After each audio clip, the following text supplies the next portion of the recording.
Hey there, quirky people! Kang the Conqueror has arrived to the party, and he has already made his first move. He is young, he is motivated, and he's hungry for more. The reason we need to be worried about this villain is because he wouldn't be alone in attacking the heroes. Multiple variants of him are going to come in, and most of them will be pure evil incarnates. Together, they're going to threaten the existence of the entire multiverse. Thanos just wanted to reboot one universe. But Kang could start a multiversal war that won't just end the entire universe, but it won't even leave a chance of rebooting life. So the Avengers of Earth 616 are in all sorts of trouble. No matter how many heroes get stacked up in their team, Kang could still prove to be an impossible opponent to beat.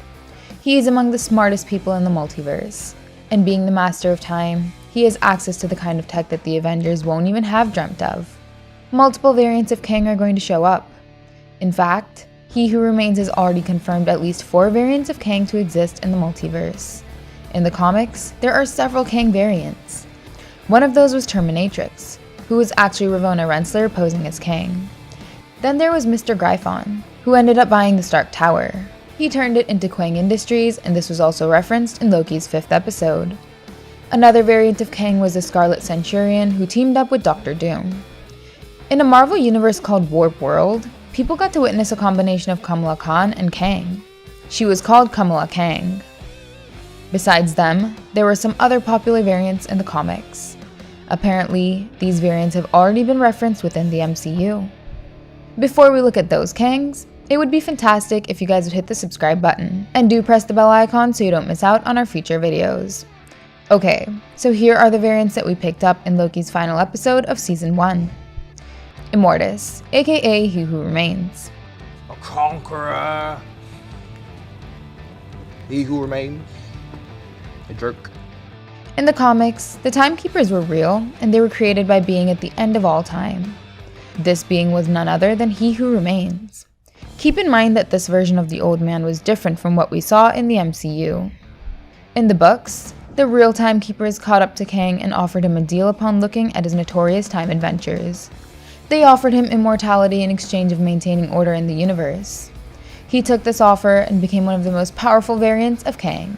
He came to be called Immortus, and this is the version that we saw in the Loki finale. He was wearing the same outfit as Immortus from the books.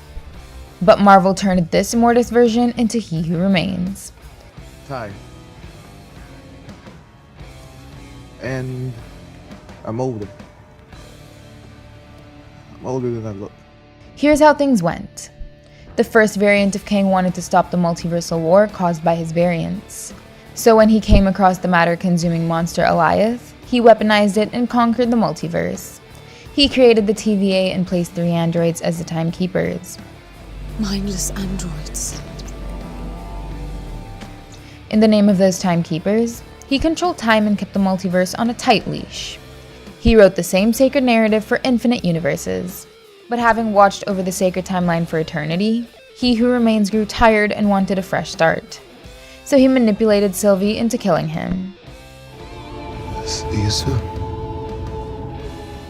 He did that so a hungry past variant of He Who Remains could take control. And as we saw at the end, that's what happened. A younger variant took over the TVA, and he is none other than Kang the Conqueror.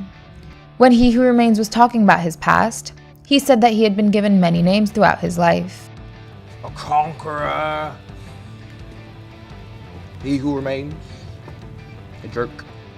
He specifically mentioned that he was called a conqueror in the past, and that's obviously a reference to Kang the Conqueror. This is the variant that caused all the chaos in the comics, and now he has probably taken over the TVA. In the comics, Kang Prime is the most dangerous and powerful version of Kang. Before he took up this name, his real name was Nathaniel Richards. He was from the 31st century, and he was believed to be a descendant of Reed Richards, aka Mr. Fantastic. He was fascinated by what Reed Richards and the Avengers did in the Age of Heroes. As he grew up, he became a scientist and came across a time-traveling technology. He ended up conquering the 41st century, and using the tech from this time period, he built himself a powerful, impenetrable suit. After that, he went back in time to conquer the past. Here he took the name Ramatut. Besides calling himself a conqueror, He Who Remains mentioned that he was also a ruler. Now this was a reference to Ramatut. As Kang went back in time, he ended up in ancient Egypt. Here he conquered the kingdom and ruled over it for 10 years. In the meanwhile, he also groomed Nur, the first mutant who came to be called Apocalypse. Besides Ramatut, we also picked teas for Iron Lad.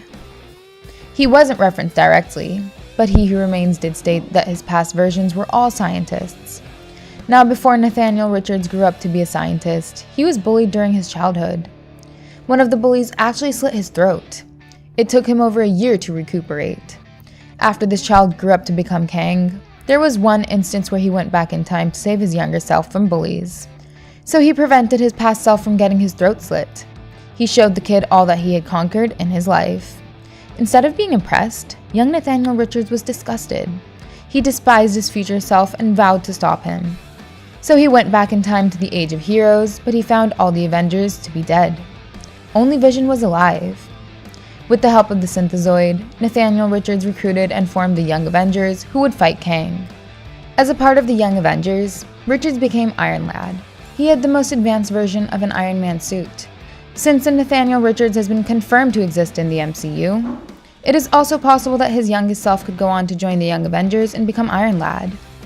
Let's wait and see how the MCU handles all these Kang variants. Which other variants of this big bad will join the MCU? Let us know in the comments.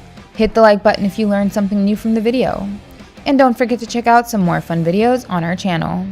Thank you, and I'll see you in the next one. Bye!